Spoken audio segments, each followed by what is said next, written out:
Friends, இன்னைக்கு நம்ம இந்திய வரலாறுல மராத்தியர்கள், பேஷ்வாக்கள் இவங்களோட முழு கதையை தான் பார்க்க போறோம். ஓகே வாங்க. நீங்க எல்லாருமே கண்டிப்பா பாஷா படம் பார்த்துருப்பீங்க. பாஷா படம் பார்த்துருந்தீங்க அப்படின்னாலே இந்த மராத்தியர் கதை முடிஞ்சது. ஏன்னா ரெண்டுமே கிட்டத்தட்ட ஒரே கதை தான்.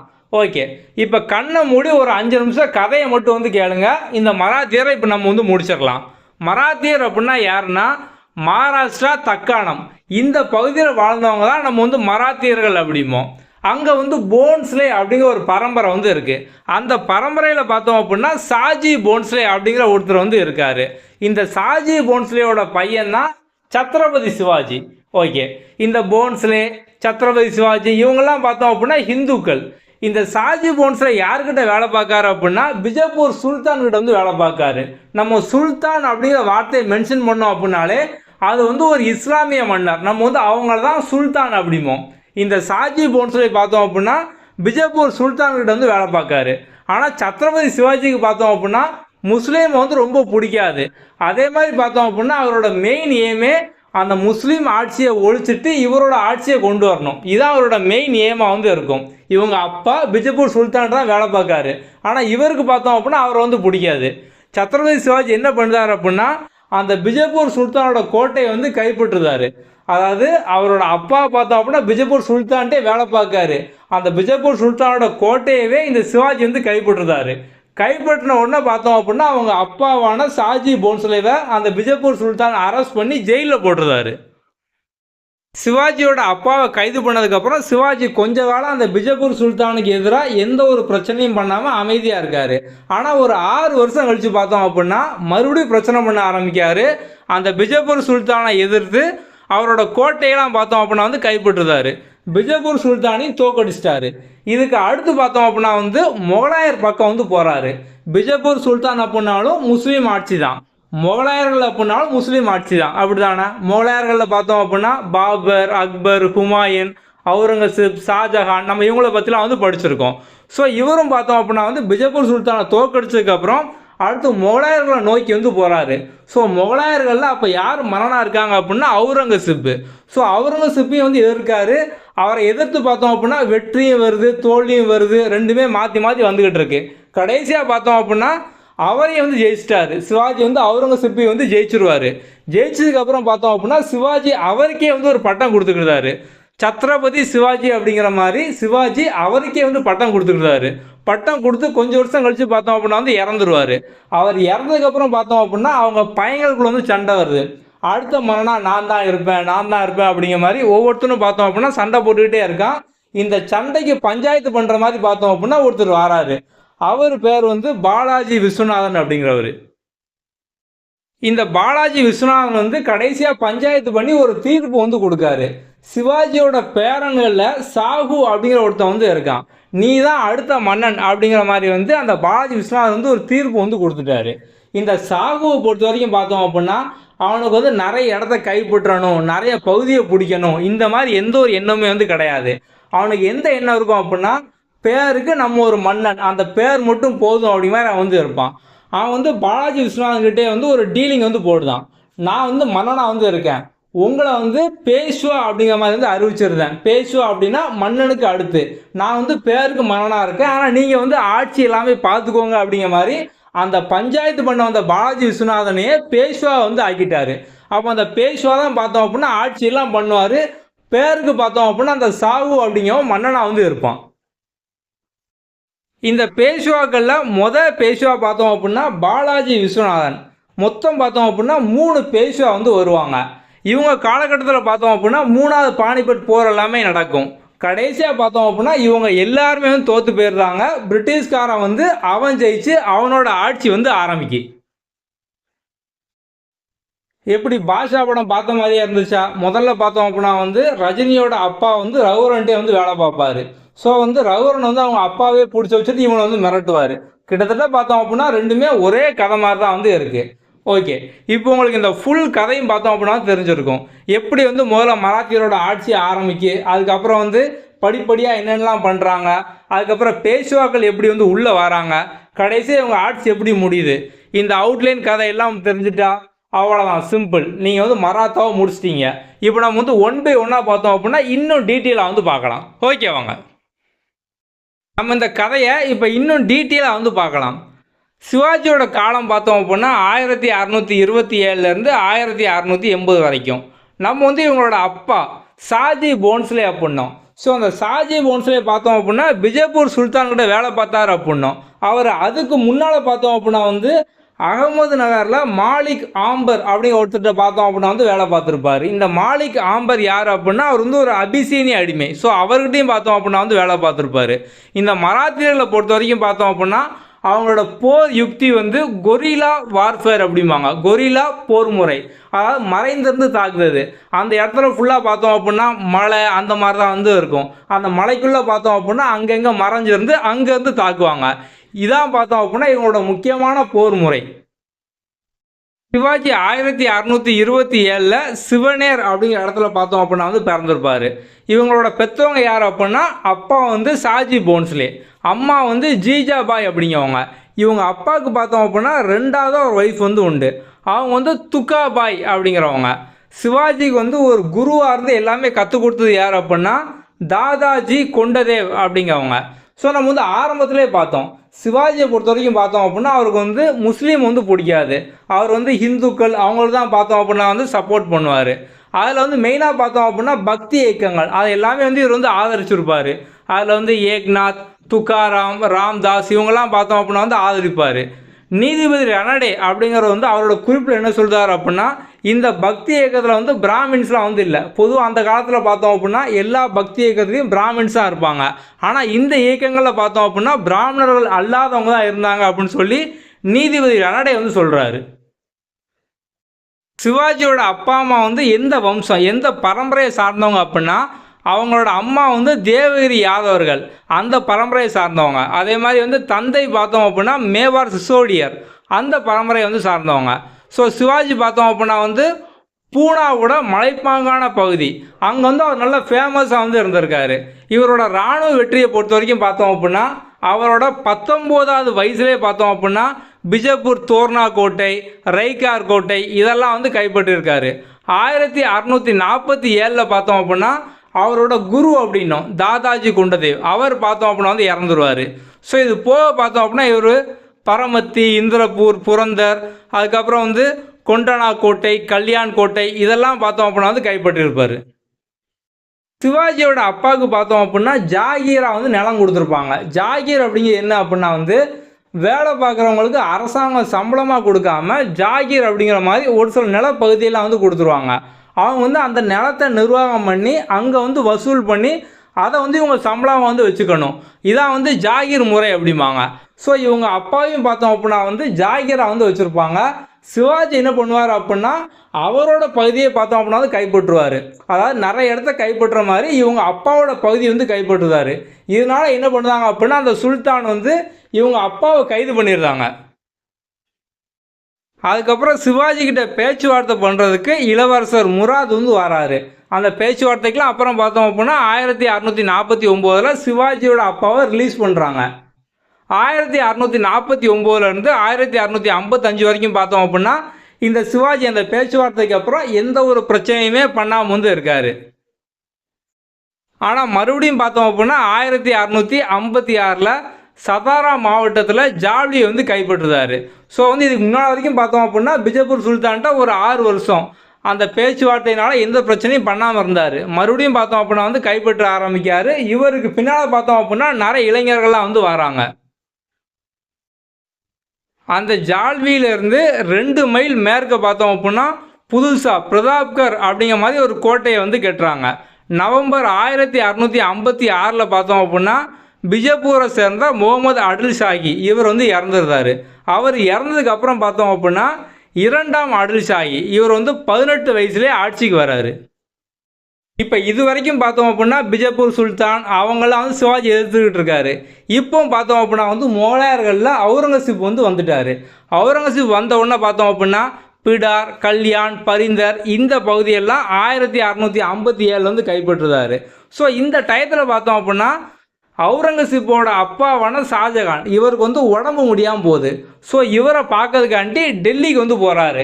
இந்த வாய்ப்பை பயன்படுத்திட்டு மறுபடியும் சிவாஜி பார்த்தோம் அப்படின்னா அந்த இடத்தெல்லாம் வந்து கைப்பற்றுதாரு. ஸோ வந்து கல்யாண், பீவந்தி, ஸோ அந்த இடத்தெல்லாம் பார்த்தோம் அப்படின்னா வந்து கைப்பற்றுதாரு. அதுக்கப்புறம் பார்த்தோம் அப்படின்னா வந்து மாஹிலி கோட்டை, ஸோ இதையும் பார்த்தோம் அப்படின்னா வந்து கைப்பற்றுதாரு. இப்போ மறுபடியும் பார்த்தோம் அப்படின்னா பிஜப்பூர் சுல்தான் வந்து அப்சல் கான் அப்படிங்கிற ஒருத்தரை 1659 வந்து அனுப்பி வைக்காரு. இந்த அப்சல் கானும் பார்த்தோம் அப்படின்னா வீரவசனம் பேசிட்டு வந்து போவான். நான் போய் அந்த மலைக்குள்ளே ஒளிஞ்சிட்டு இருக்கக்கூடிய எலி, ஸோ எலி அப்படின்னா சிவாஜி, அந்த எலியை நான் போய் சங்கிலியில் கெட்டி இழுத்துட்டு வரேன் அப்படிங்கிற மாதிரி வீரவசனம்லாம் பேசிட்டு போவான். ஆனால் அந்த அப்சல் கானை பார்த்தோம் அப்படின்னா புலி நகத்தை வச்சு சிவாஜி கொன்று எரிஞ்சிருவார். 1658 அவுரங்கசீப் வந்து மன்னனா வந்து ஆகுதாரு. 1660 பார்த்தோம் அப்படின்னா ஷெயிஸ்டகானை வந்து தக்காணத்தோட ஆளுநராக வந்து ஆக்குதாரு. ஆளுநர் ஆக்கிட்டு நீ போய் வந்து அந்த சிவாஜியை பிடிச்சிட்டு வா அப்படிங்காரு. ஸோ வந்து ஒரு திருமண விழா, அந்த விழாவில் 400 பேருக்கு இடையில பார்த்தோம் அப்படின்னா வந்து சிவாஜி மறைஞ்சு போய் அந்த ஷெயிஸ்டகானோட கட்டை விரலை வந்து உடச்சிருவார். ஸோ அப்போ வந்து அவுரங்கசீப் பார்த்தோம் அப்படின்னா ஷெயிஸ்டகான் நீ வந்து திரும்பி வா, நீ வந்து பிடிக்க வேண்டாம் அப்படிங்கிற மாதிரி 1663 கூப்பிட்டுட்டு இளவரசரான மூவாசம், ஸோ மூவாசத்துக்கு இன்னொரு பேர் பார்த்தோம் அப்படின்னா பகதூர் ஷா 1, ஸோ இவர் வந்து தக்காணத்தோட ஆளுநராக வந்து ஆக்கியிருந்தார். ஸோ முதல்ல பார்த்தோம் அப்படின்னா ஷெயிஸ்டகான் வந்து ஆளுநர் ஆக்கினார். ஆளுநர் ஆக்கி நீ போய் சிவாஜியை பிடி அப்படின்னாரு. ஆனால் சிவாஜி பார்த்தோம் அப்படின்னா ஷெயிஸ்டகானோட விரலை உடச்சதுனால இப்போ பார்த்தோம் அப்படின்னா இளவரசர் மூவாசத்தை வந்து ஆளுநர் ஆக்கியிருக்காரு. இதுக்கப்புறம் 1665 பார்த்தோம் அப்படின்னா ராஜா ஜெய்சிங் அப்படிங்கிற ஒருத்தர் வந்து அனுப்புவார். ஸோ இப்போ பார்த்தோம் அப்படின்னா சிவாஜிக்கும் ராஜா ஜெய்சிங்கும் இடையில பார்த்தோம் அப்படின்னா ஒரு ஒப்பந்தம் வந்து நடக்கும். புரந்தர் ஒப்பந்தம், ட்ரீட்டி ஆஃப் புரந்தர் அப்படிம்பாங்க. ஜூன் 11, 1665. அடிக்கடி வந்து எக்ஸாமில் கேட்டிருக்காங்க. அந்த ஒப்பந்தம் படி பார்த்தோம் அப்படின்னா 35ல் 25 கோட்டையை வந்து மொகலாயர்கிட்ட வந்து கொடுத்துடணும். ஸோ வந்து சிவாஜி பார்த்தோம் அப்படின்னா 35ல் 25 கோட்டையை வந்து மொகலாயர்கிட்ட வந்து கொடுத்துடணும். அதுக்கப்புறம் பார்த்தோம் அப்படின்னா மன்சப்தாரி முறையை வந்து ஏற்றுக்கணும். ஸோ மன்சப்தாரி அப்படின்னா ஒருத்தர் கீழே, ஒரு தளபதி கீழே, ஒரு வீரர் கீழே பார்த்தோம் அப்படின்னா அவங்களோட தகுதிக்கு ஏற்றாப்புல 10 குதிரை, 100 குதிரை, 200 குதிரை, 10,000 குதிரை இந்த மாதிரிலாம் வந்து கொடுப்பாங்க. ஸோ அதே மாதிரி வந்து இவருக்கு பார்த்தோம் அப்படின்னா வந்து ஒரு 5000 குதிரை வந்து கொடுத்துருக்காங்க. ஆனால் சிவாஜி பார்த்தோம் அப்படின்னா அவரோட மகன் சாம்பாஜி பேரில் வந்து ஒப்பந்தம் வந்து போட்டிருக்காரு. அதுக்கப்புறம் 1666 மே மாதம் பார்த்தோம் அப்படின்னா சிவாஜியவும் சாம்பாஜியும் வந்து முகலாயர் அந்த அவுரங்கசீப் வந்து கூப்பிடுவார். ஃப்ரெண்ட்லியாக பார்த்தோம் அப்படின்னா வந்து ஒரு மீட்டிங் மாதிரி இருந்து கூப்பிடுவாங்க. ஆனால் கூப்பிட்ட இடத்துல பார்த்தோம் அப்படின்னா வந்து கைது பண்ணிடுவாங்க. அந்த இடத்துல பார்த்தோம் அப்படின்னா சிவாஜி வந்து எஸ்கேப் ஆகிடுவார்.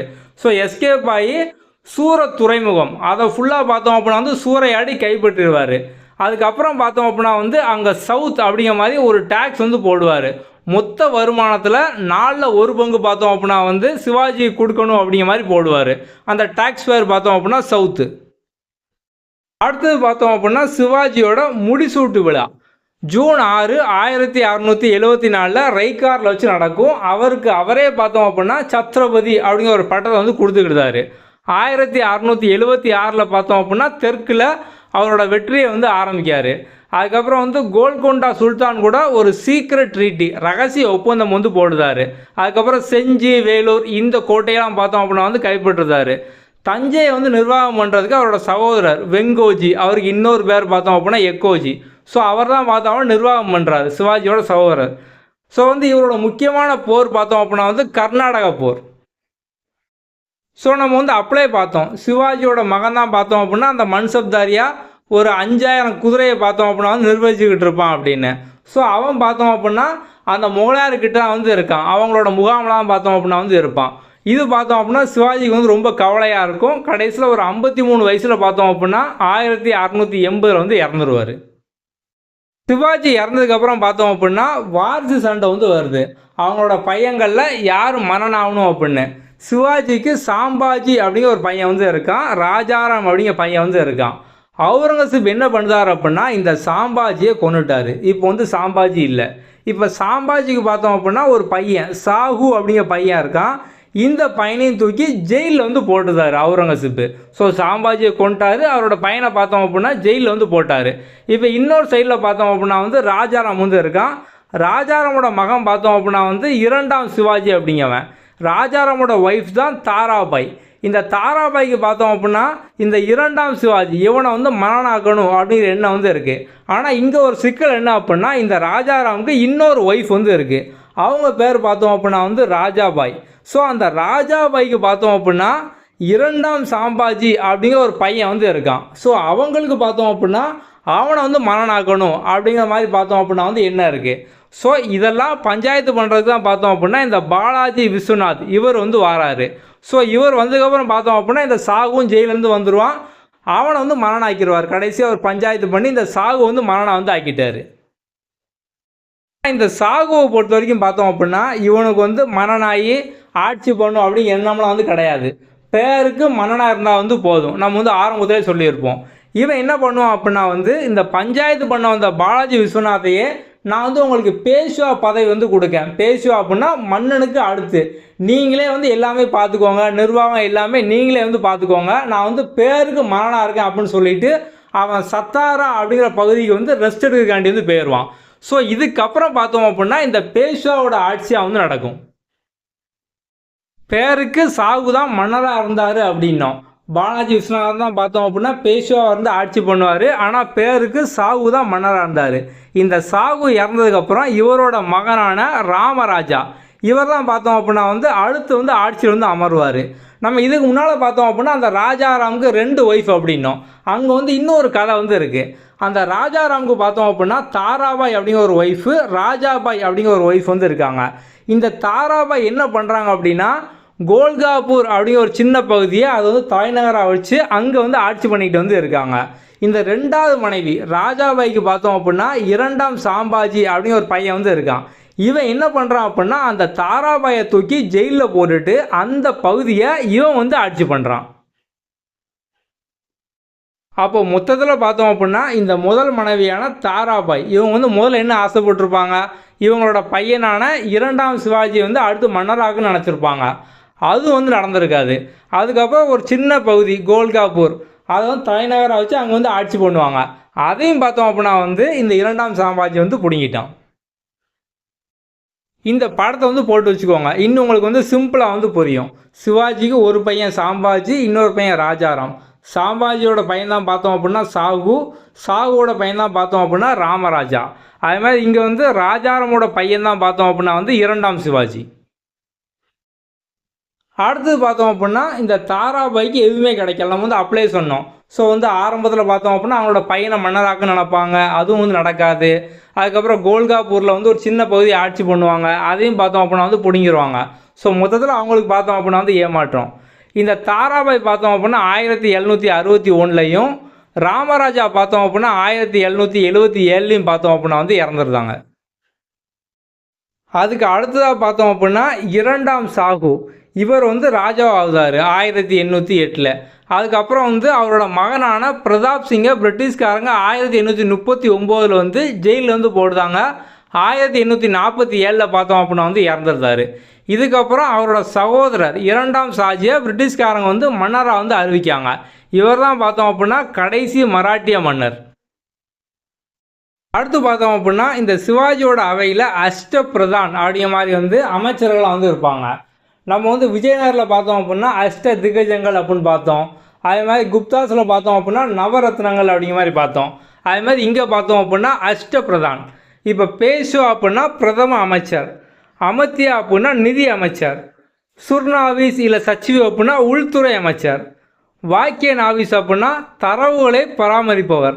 அதுக்கப்புறம் வந்து சாரி நவ்பத் சேனாதிபதி அப்படின்னா படை தளபதி அப்படிங்கிற அர்த்தம். நியாயதீஸ் அப்படின்னா தலைமை நீதிபதி, பண்டிட் ராவ் அப்படின்னா சமய தலைவர், சுமன் தாபீர் அப்படின்னா வெளியுறவுத்துறை அமைச்சர். சிவாஜி பார்த்தோம் அப்படின்னா அவரோட ராஜ்யத்தை எப்படிலாம் பிரிச்சிருப்பார் அப்படின்னா 4 மாகாணமாக பிரிச்சிருப்பார். அதை பார்த்தோம் அப்படின்னா பிராந்தியமாக வந்து பிரிச்சிருப்பார். அதுக்கப்புறம் வந்து ஜாகீரை பார்த்தோம் அப்படின்னா வந்து ஒழிச்சிருப்பார். நம்ம வந்து ஆரம்பத்திலே பார்த்தோம் ஜாகீர் அப்படின்னா சம்பளமாக கொடுக்கறதுக்கு பதிலாக ஒரு இடத்த கொடுத்து இதை நீ வந்து நிர்வகித்து அதை வசூல் பண்ணி சம்பளமாக எடுத்துக்கோ அந்த மாதிரி இருந்து கொடுப்பாங்க. ஸோ வந்து அதை பார்த்தோம் அப்படின்னா சிவாஜி வந்து ஒழிச்சிருப்பார். அதை ஒழிச்சிட்டு பணமாகவே பார்த்தோம் அப்படின்னா வந்து கொடுத்துருப்பாரு. ஸோ வந்து இவங்களோட நிர்வாகத்தில் கடைசி பார்த்தோம் அப்படின்னா வந்து கிராமம். இப்போ வந்து முதல்ல பார்த்தோம் அப்படின்னா ஸ்டேட் இருக்குது, ஸ்டேட்டுக்கு அப்புறம் பார்த்தோம் அப்படின்னா வந்து டிஸ்ட்ரிக்ட் இருக்குது, அது மாதிரி ஒன்று ஒன்றா இருக்குது. அது மாதிரி இவங்களில் பார்த்தோம் அப்படின்னா கடைசியாக கிராமம் தான் பார்த்தோம் அப்படின்னா கடைசி அழகாக வந்து இருக்குது, அதாவது கடைசி யூனிட்டாக வந்து இருக்குது. இவங்களோட நிர்வாகம் பார்த்தோம் அப்படின்னா வந்து ஒரு மனிதாபிமானத்தோட விவசாயிகளுக்கு நன்மை அளிக்கிற மாதிரி வந்து இருந்திருக்கு. அரசாங்கத்துக்கு முதல்ல பார்த்தோம் அப்படின்னா ஒரு 30% டேக்ஸ் கொடுக்குற மாதிரி, அதுக்கப்புறம் வந்து 40% அது மாதிரி வந்து வச்சுருக்காங்க. அதுக்கப்புறம் வந்து சவுத் அப்படிங்கிற டேக்ஸ் வந்து இருக்குது. அதாவது மொத்த வருமானத்தில் 4ல் வந்து ஒரு பங்கு வந்து கொடுக்கணும். இது வந்து ஒரு பாதுகாப்பு கட்டணம் அப்படிங்கிற மாதிரி வந்து கொடுக்கணும் அப்படின்னு இருக்காங்க. அதுக்கப்புறம் வந்து சர்தேஷ் முகி அப்படிங்கிற மாதிரி ஒரு டேக்ஸ் வந்து போட்டிருக்காரு. ஏன்னா வந்து சிவாஜி பார்த்தோம் அப்படின்னா வந்து ஒரு பெரிய மன்னர், மன்னர் அப்படிங்கிற மாதிரி நான் வந்து சர்தேஷ் முக், அதனால பார்த்தோம் அப்படின்னா எனக்கு வந்து இதுக்காண்டி ஒரு டேக்ஸ் வந்து கொடுக்கணும், 10ல் ஒரு பங்கு வந்து கொடுக்கணும் அப்படிங்கிற வந்து சொல்லியிருக்காரு. அவரை பார்த்தோம் அப்படின்னா சர்தேஷ் முக் அப்படிங்கிற மாதிரி சொல்லியிருப்பார். அவரோட இராணுவத்தில் பார்த்தோம் அப்படின்னா 4 பிரிவாக வந்து இருந்திருக்கு. காலாட்படை, குதிரைப்படை, யானைப்படை, பீரங்கி அப்படிங்கிற மாதிரி. ஸோ வந்து மிகச்சிறிய பகுதியை எதை பிரிச்சிருக்காங்க அப்படின்னா நாயக். ஸோ வந்து ஒவ்வொரு இதாக வந்து பிரிச்சிருப்பாங்க. இப்போ வந்து நாயக் அப்படின்னா அவங்கள்ட்ட 9 வீரர்கள் வந்து இருப்பாங்க. ஹவில்தார்னா 25 குதிரை அவங்கள்ட்ட இருக்கும். ஜமால்தார் அப்படின்னா அவங்களுக்கு கீழே 5 ஹவில்தார் இருப்பாங்க. ஹசாரி அப்படின்னா 10 ஜமால்தார் வந்து இருப்பாங்க. ஸோ இந்த மாதிரிலாம் பார்த்தோம் அப்படின்னா வந்து பிரிச்சிருக்காங்க. சாரி நௌபத் அப்படின்னா தலைமை தளபதி அப்படிங்கிற அர்த்தம். சேனாதிபதி, தலைமை தளபதி. ஓகே, இந்த குதிரைப்படை பார்த்தோம் அப்படின்னா வந்து 2ஆக இருந்திருக்கு. ஒன்று பார்த்தோம் அப்படின்னா பர்கீர், இன்னொன்று பார்த்தோம் அப்படின்னா வந்து சைலதார். ஸோ அந்த பர்கீர் அப்படிங்கிறது பார்த்தோம் அப்படின்னா வந்து அரசாங்கத்தோட குதிரை. ஸோ இதை பார்த்தோம் அப்படின்னா வந்து அவங்க பராமரிக்கணும், எல்லாமே பண்ணணும். ஒரு போர் வருது அப்படின்னா அந்த டயத்தை அந்த குதிரையை வந்து கொண்டு போகணும். இது வந்து அரசாங்கத்தோட குதிரை, அதான் பர்கீர். இதே அவங்களோட சொந்த குதிரை அப்படின்னா சைலதார். நம்ம ஏற்கனவே பார்த்தோம் அப்படின்னா வந்து மன்சப்தாரி முறையில் வந்து ஒரு 5000 குதிரை வந்து கொடுப்பாங்க அப்படின்னோம். அதுவும் அதே மாதிரி தான். அது வந்து அரசாங்கத்துக்காக நீங்கள் வந்து பராமரித்து ஏதாவது ஒரு போருக்கு வருது அப்படின்னா அப்போ அந்த குதிரை வந்து போருக்கு எடுத்துகிட்டு போகணும். அடுத்தது நீதி வந்து பார்க்கலாம். ஸோ வந்து கிராமத்தை பட்டியல் அப்படிம்பாங்க. ஓகே, ஸோ வந்து இப்போ மேல்முறையீடு பண்ணுறதுக்கு பார்த்தோம் அப்படின்னா வந்து தலைமை நீதிபதி அப்படின்னா நியாயாதீஷு. அந்த மேல்முறையீட்டு நீதிமன்றத்தை வந்து ஹாசிர் மஸ்லீம் அப்படிம்பாங்க. தீர்ப்பு வந்து எதுபடி வழங்குவாங்க அப்படின்னா ஸ்மிருதிகள் அதைப்படி பார்த்தோம் அப்படின்னா வந்து வழங்குவாங்க. ஸோ இதுக்கப்புறம் பார்த்தோம் அப்படின்னா நம்ம வந்து பேஷ்வாக்களோட ஆட்சி வந்து பார்க்கலாம். ஸோ பேஷ்வா அப்படின்னா அது ஒரு பாரசீக வார்த்தை, பிரதம அமைச்சர் அப்படிங்கிற மாதிரி அர்த்தம். 1713லேருந்து 1818 வரைக்கும் பார்த்தோம் அப்படின்னா வந்து ஆட்சி பண்ணுவாங்க. முதல் பேஷ்வா யார் நம்ம வந்து அப்படியே பார்த்தோம், பாலாஜி விஸ்வநாதன். இவர் வந்து 1713லேருந்து 1720 வரைக்கும் பார்த்தோம் அப்படின்னா வந்து ஆட்சி பண்ணுவார். சிவாஜியோட வாரிசுக்கெலாம் பார்த்தோம் அப்படின்னா அந்த வாரிசு பிரச்சனை வந்து வரும், அடுத்து யார் மன்னன் ஆகணும் அப்படின்னு. அப்போ இந்த பாலாஜி விஸ்வநாதன் தான் பார்த்தோம் அப்படின்னா சாகுவுக்கு வந்து ஆதரவு கொடுத்துருப்பாரு. அதே மாதிரி அப்போ இன்னொரு சைடில் வந்து தாராபாய் இருந்தாங்களா, அந்த தாராபாய்க்கு வந்து யார் ஆதரவு கொடுத்தாங்க அப்படின்னா கண்ணோஜி ஆங்கரே, அவங்க தான் வந்து ஆதரவு வந்து கொடுத்துருப்பாங்க. ஆனால் இந்த பாலாஜி விஸ்வநாதன் பார்த்தோம் அப்படின்னா கண்ணோஜி ஆங்கரே கட்டியும் போய் வந்து பேச்சுவார்த்தை பண்ணியிருப்பார். பேச்சுவார்த்தை பண்ணி சமாதானமாக்கி சாகுவே நம்ம வந்து மன்னர் ஆக்கிடுவோம் அப்படிங்கிற சொல்லியிருப்பார். இவர் வந்து அதுக்கப்புறம் பார்த்தோம் அப்படின்னா மறுபடியும் ஜாகீரை வந்து கொண்டு வராரு. நம்ம வந்து சிவாஜி வந்து ஜாகீர் வந்து ஒழிச்சார் அப்படின்னோம். ஸோ அந்த ஜாகீர் அப்படிங்கிறது லேண்டை நிர்வாகம் பண்ணி அந்த காசு எடுத்துக்கிறது, அதை வந்து சிவாஜி ஒழிச்சார். ஆனால் மறுபடியும் இவர் பார்த்தோம் அப்படின்னா அந்த ஜாகீரை வந்து கொண்டு வராரு. ஓகே, ஸோ அந்த பேஷ்வா அப்படிங்கிறது பார்த்தோம் அப்படின்னா பரம்பரையாக இருக்குது. அதாவது அப்பாவுக்கு அடுத்து அடுத்து பையன் அந்த மாதிரி பார்த்தோம் அப்படின்னா அந்த ஆட்சி வந்து பரம்பரையாக வந்து பண்ணிக்கிட்டு இருக்காங்க. அந்த பேஷ்வா பார்த்தோம் அப்படின்னா முதலாம் பாஜ்ராவ் 1720லேருந்து 1740 வரைக்கும் பார்த்தோம் அப்படின்னா வந்து ஆட்சி பண்ணுறாரு. இவரோட நோக்கம் என்ன அப்படின்னா நிறைய பேரை தோக்கடிச்சு நம்ம ஆட்சி கீழே வந்து கொண்டு வரணும். ஸோ இவருக்கு ஏன் பார்த்தோம் அப்படின்னா ஒரு பகுதியை தோக்கடிச்சு இது வந்து எங்கள் அரசாங்கத்துக்கு கீழே வரணும் அப்படிங்கிற வந்து கொண்டு வருது. ஸோ இவர் பார்த்தோம் அப்படின்னா அங்கே யார் மன்னராக இருக்காரோ அவங்களே நீங்களே வந்து மன்னராக இருந்துக்கோங்க, நீங்களே வந்து ஆட்சி பண்ணிக்கோங்க. ஆனால் வந்து உங்களோட ஆட்சி, ஸோ உங்களோட பரம்பரை உங்களோட ஆட்சி அப்படிங்கிறது எங்களுக்கு கீழே வரணும் அப்படிங்கிறத சொல்லுவார். ஸோ இவர் கைப்பற்றின பகுதி பார்த்தோம் அப்படின்னா வந்து ஹைதராபாத் நிஜாம், அதுக்கப்புறம் வந்து மால்வாவோட ரஜபுத் கவர்னர், குஜராத் கவர்னர், ஸோ இதெல்லாம் பார்த்தோம் அப்படின்னா வந்து கைப்பற்றுவார். முகலாயர்கள் பார்த்தோம் அப்படின்னா வந்து புந்தேல்கண்ட் அப்படிங்கிற பகுதியை பார்த்தோம் அப்படின்னா வந்து கைப்பற்றி வச்சுருப்பாங்க. அதை பார்த்தோம் அப்படின்னா இவர் வந்து மறுபடியும் மீட் வந்து எடுத்துருவார். ஸோ அதுக்கப்புறம் வந்து மராத்தியர்கிட்ட பார்த்தோம் அப்படின்னா வந்து அதனால் 3ல் ஒரு பங்கு வந்து எங்கள் ஆட்சி கீழே கொண்டு வரணும் அப்படிங்கிற வந்து கேட்பார். ஏன்னா வந்து மராத்தியர்களோட அந்த பகுதி தான் பார்த்தோம் அப்படின்னா முகலாயர்கள் வந்து கைப்பற்றி வச்சுருப்பாங்க. ஸோ இவங்க இந்த பேஷ்வாக்கள் பார்த்தோம் அப்படின்னா வந்து மீட் வந்து கொண்டு வராங்க பாஜிராவ் 1, அதனால் 3ல் ஒரு பங்கை எங்கள் ஆட்சி கீழே கொண்டு வரணும் அப்படிம்பாங்க. ஸோ அப்போ இந்த பாஜிராவ் 1ஓட மெயின் ஏம் என்ன அப்படின்னா நிறைய பகுதியை ஜெயிச்சு அதை ஃபுல்லாக இவங்களோட ஆட்சி கீழே வந்து கொண்டு வரணும். பேஷ்வா கீழ் அப்படிங்கிற மாதிரி அங்கே எந்தெந்த மன்னர் இருக்காரோ அவரே ஆட்சி பண்ணிக்கிடுவார். ஆனால் அந்த மன்னரோட ஆட்சி பார்த்தோம் அப்படின்னா இவருக்கு கீழே வந்து இருக்கும். 1731 பார்த்தோம் அப்படின்னா திரிம்பக் ராவ் அப்படிங்கிற ஒருத்தர், இவர் வந்து பேஷ்வாவோட தளபதி. அந்த தளபதியை பார்த்தோம் அப்படின்னா பேஷ்வா வந்து எதிர்ப்பார். ஸோ எதிர்த்து கடைசியில் பார்த்தோம் அப்படின்னா வந்து ஒரு போர் வந்து நடக்கும், தாபாய் போர் அப்படிம்பாங்க. பரோடியில் வச்சு வந்து நடக்கும். அதில் பார்த்தோம் அப்படின்னா வந்து அந்த பேஷ்வா தான் வந்து ஜெயிப்பார். இந்த திரிம்பக் ராவ் பார்த்தோம் அப்படின்னா வந்து தோற்றுருவார். ஸோ இதுக்கப்புறம் அந்த பேஷ்வா பார்த்தோம் அப்படின்னா வந்து தளபதியாக ஒருத்தரை வைக்க வேண்டாம், நம்மளே தளபதியாக இருக்கோம் அப்படிங்கிற மாதிரி அந்த தளபதிங்கிற பொறுப்பையும் பார்த்தோம் அப்படின்னா அவரே வந்து எடுத்துக்கிடுவார். ஏன் அப்படின்னா இதுக்கு முன்னாடி அந்த தளபதி வந்து இவருக்கு எதிராக வந்து ஆயிட்டார். அதனால் அந்த தளபதி பொறுப்பையும் பார்த்தோம் அப்படின்னா இவரே வந்து எடுத்துக்கிடுவார். 1731 பார்த்தோம் அப்படின்னா இந்த வார்னா ஒப்பந்தம் வந்து போடுறாங்க. இது என்ன ஒப்பந்தம் அப்படின்னா நம்ம இதுக்கு முன்னால் பார்த்தோம் அந்த வாரிசு சண்டைலாம் வந்து நடக்கும். அப்போ கடைசியாக பார்த்தோம் அப்படின்னா சாகு தான் மன்னர் அப்படிங்கிற மாதிரி சொல்லுவாங்க.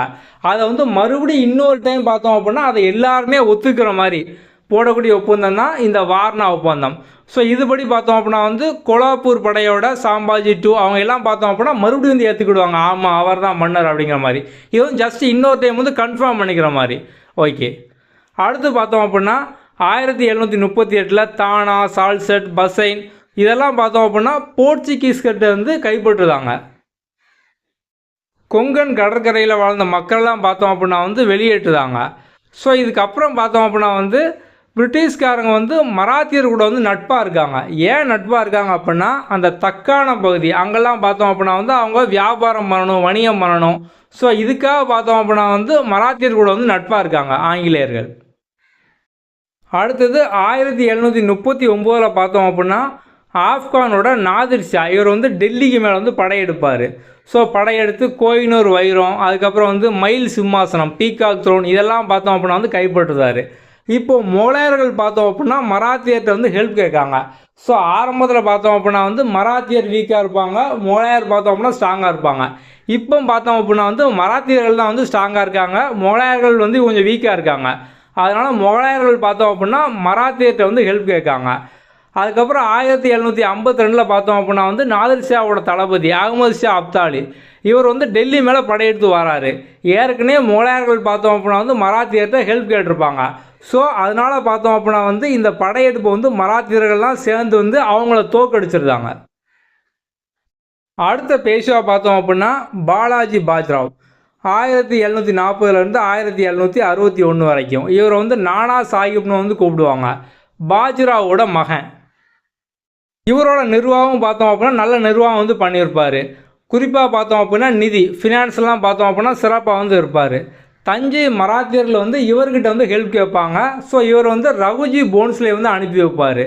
ஆர்காட் நவாப் தோஸ்டலியை வந்து தோக்கடிச்சிருவாங்க. அடுத்தது நிஜாம் ஆசப் ஜாவோட மரணத்துக்கு அப்புறம் பார்த்தோம் அப்படின்னா 1760 உத்கீர் போர் வந்து நடக்கும். ஸோ இது பார்த்தோம் அப்படின்னா வந்து மூத்த மகனுக்கும் இளைய மகனுக்கும் இடையில பார்த்தோம் அப்படின்னா வந்து நடக்கும். மூத்த மகனுக்கு பார்த்தோம் அப்படின்னா வந்து பேஷ்வா வந்து ஆதரவு கொடுப்பாங்க. பேஷ்வா சார்பாக பார்த்தோம் அப்படின்னா சதாசிவராவ் இவரோட தலைமையில் பார்த்தோம் அப்படின்னா வந்து போர் வந்து நடக்கும். ஓகே, ஸோ அந்த பேஷ்வா வந்து எதெல்லாம் கைப்பற்றுவாங்க அப்படின்னா பிஜப்பூர், அவுரங்காபாத், துலாபாத், அகமது நகர், பர்கான்பூர் இதெல்லாம் பார்த்தோம் அப்படின்னா வந்து கைப்பற்றுவாங்க. அடுத்தது பார்த்தோம் அப்படின்னா 1757 பிளாசி போர் வந்து நடக்கு. ஸோ வந்து சிராஜு தௌலாவுக்கு மராத்தியர்கள் பார்த்தோம் அப்படின்னா வந்து ஹெல்ப் பண்ணலை. ஸோ ஹெல்ப் பண்ணாதனால பார்த்தோம் அப்படின்னா தோற்று போயிட்டாங்க. ஆனால் இதுக்கப்புறம் பார்த்தோம் அப்படின்னா மராத்தியர்களும் பார்த்தோம் அப்படின்னா வந்து தோற்று போயிடுவாங்க. இவங்க வந்து இப்பமே ஹெல்ப் பண்ணியிருந்தாங்க அப்படின்னா அடுத்தடுத்த போரில் இவங்களே ஜெயிச்சுக்கிட்டு இவங்களோட ஆட்சியை வந்து இருந்திருக்கும்.